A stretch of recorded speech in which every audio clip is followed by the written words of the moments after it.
Chers amis, nous sommes réunis ce 21 septembre pour fêter comme chaque année la naissance de la République ici aux Tuileries où elle fut proclamée. Chaque année, nous rappelons les faits historiques qui accompagnèrent et la victoire de Valmy, le 21 septembre, et la proclamation de la République le 22 septembre 1792. Et chaque année, nous remercions André Bello et l'association Pour une Constituante pour ce rendez-vous symbolique important. Mais cette année, ce jour prend une dimension particulière. La France connaît depuis bientôt une année pleine une agitation politique et sociale sans précédent sous la Ve République. Des Français revêtus de gilets jaunes en signe d'alarme sont en train de réveiller la France. Certains d'entre nous en sont et restent gilets jaunes depuis le premier jour. C'est le cas des clubs Penser la France, fidèles à cette insurrection sociale et politique, éminemment politique, depuis le 17 novembre 2018, y compris le 1er décembre où nous étions à l'Arc de Triomphe sous les gaz lacrymogènes. Pourquoi ? La France traverse depuis maintenant plusieurs décennies une immense crise politique dont le point paroxystique est daté. C'est un véritable point de bascule.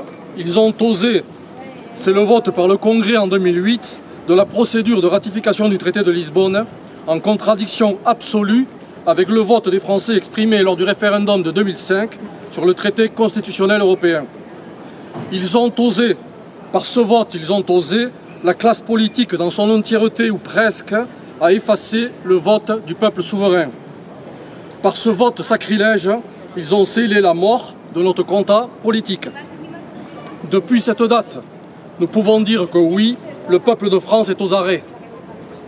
Aussi, tout naturellement, le 1er décembre 2018, sous l'Arc de Triomphe, quand le peuple rassemblé a chanté la Marseillaise et nous avec lui, nous avons pu écrire « Ici, en cet instant, le peuple a repris symboliquement le pouvoir.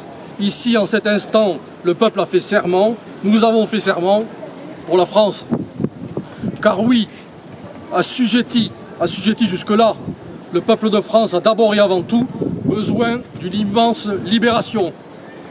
Voyez comme elle vient, entendez comme elle s'annonce.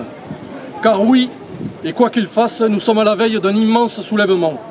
Il était temps. La France, le peuple de France, n'est-il pas en train de mourir?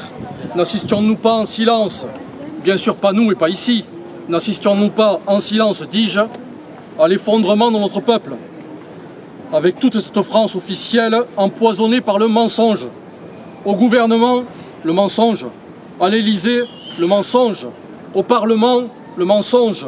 À Bruxelles, le mensonge. Partout le mensonge. Partout l'immense désarmement des esprits. Partout le triomphe de cet esprit de vieillesse, alors que la France ne doit son salut qu'à son éternelle jeunesse.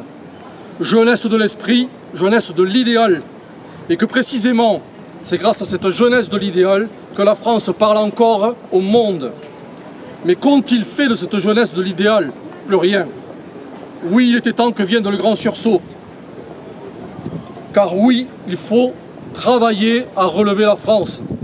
Et relever la France, c'est avant tout travailler à refaire des hommes libres. Quelle immense tâche! Et comment ne pas voir dans la révolte depuis des mois qui agite les rues françaises le retour d'une véritable conscience politique française. Heureux Gilets jaunes, heureux peuple de France, grâce à vous, la France était morte, la voilà qui ressuscite. Et comment ne pourrions-nous pas, et particulièrement ici ce soir, être remplis d'espérance? Et nous connaissons tous ici le chemin à suivre, parce que nous devons travailler à refonder notre contrat social et politique. Quelle meilleure idée que celle d'une grande constituante? Quelle meilleure idée que la rédaction de nouveaux cahiers de doléances? Nous appelons une fois de plus à la création de comités de rédaction dans chaque commune de France.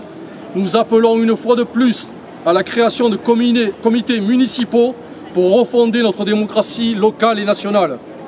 Redonner la parole au peuple dans chaque commune, redonner la parole à la nation, voilà notre programme.